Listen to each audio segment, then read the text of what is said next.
Many people believe that as long as you're willing to endure hardship, life will slowly get better. But that year, I started to question something, whether a person can be slowly worn down by their work.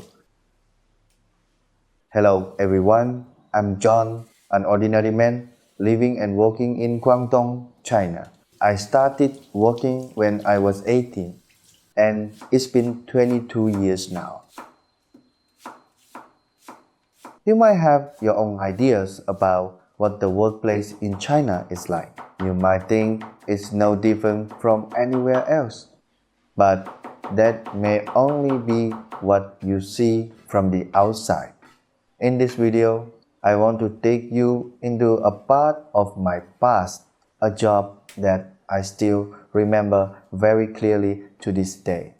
In 2003, my school sent me to Guangdong to work in a factory owned by a publicly listed company as part of what they call an internship.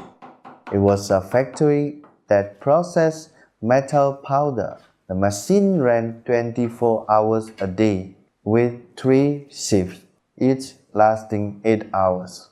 At the beginning, I was assigned to the molding department. Inside the workshop, there was nothing but the constant sound of machines colliding and dust everywhere in the air.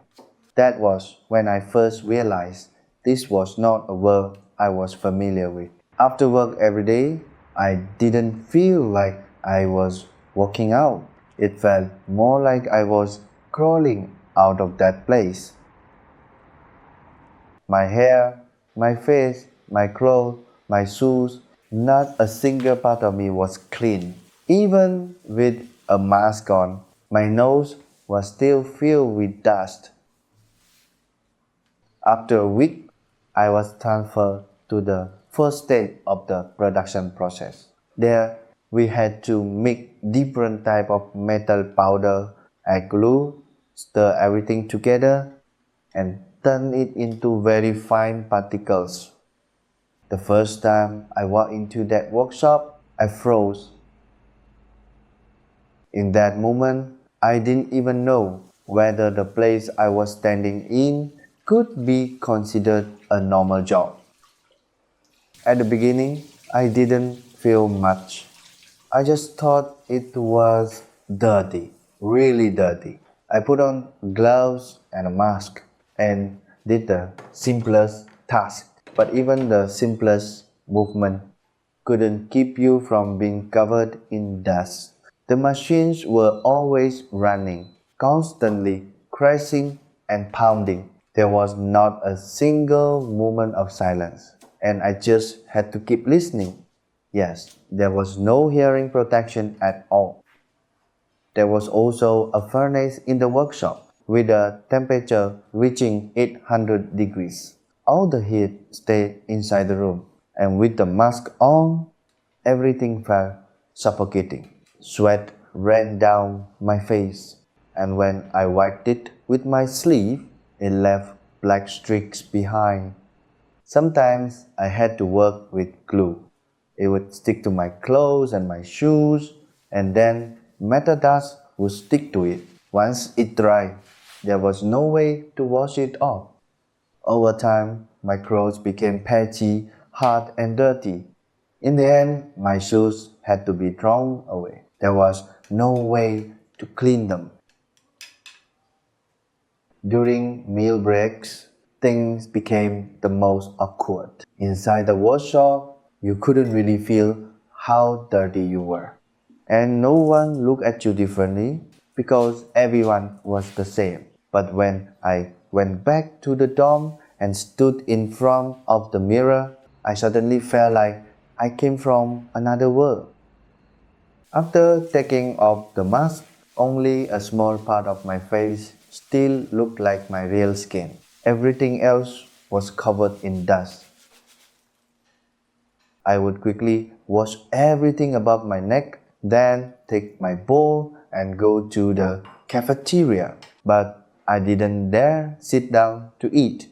I was afraid I would leave a mark on the chair. I also didn't dare sit in my dorm room because I didn't want to contaminate the only clean space I had. So most of the time, I just stood on the balcony and finished my meal in silence. That was when I realized I had already started to treat myself like someone who needed to be isolated.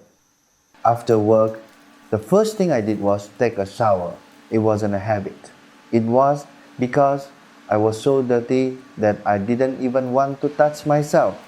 My chest, my back, my nostrils, dust was everywhere. Even inside my underwear, there was no way to avoid it. When the water ran down from my head, flowing along my body to my feet, I finally saw it. The water on the ground had already turned murky, like muddy water after a heavy rain. At that moment, I truly saw how dirty I was. I didn't dare open my eyes. I didn't dare open my mouth. Only after I finished showering did I feel like I had become myself again. Only then did I feel okay to eat. Night shifts were another kind of suffering. From midnight to 8 a.m., even though it was only 8 hours, it felt harder to endure than the other 16. From 2 a.m. to 6 a.m., it wasn't just sleepiness. It felt like the whole person had been drained. You couldn't stop because if you dozed off, you could get pulled into the machines. All I could do was splash cold water on my face again and again, forcing myself to stay awake. When the shift finally ended, I felt like a fool with only 1% battery left, still running but ready to shut down at any moment. I dragged my exhausted body back to the dorm, took a shower, washed my clothes, had breakfast, and then went to sleep. I would sleep until the afternoon, wake up for dinner, then go back to sleep again until around 11 p.m. Then I get up, eat something, and head back to work half awake, unsteady on my feet.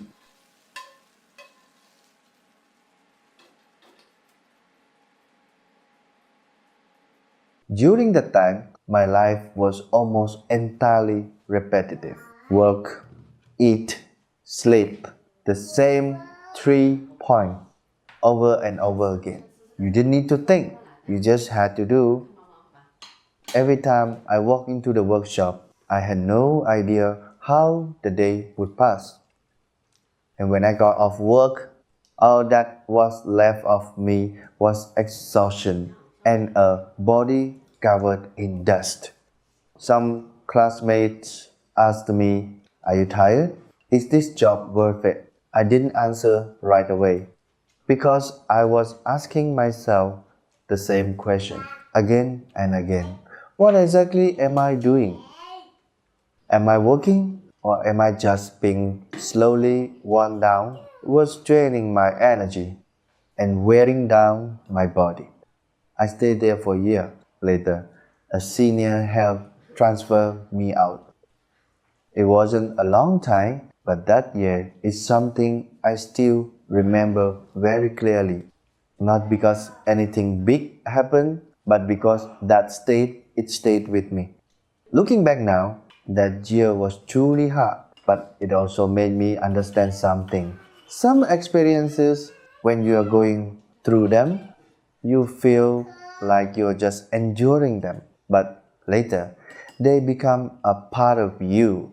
That year was out of my 22 years of working, the dirtiest and the hardest. And it was the first time I realized some jobs don't make you better. They slowly wear you down until one day you don't even recognize yourself anymore.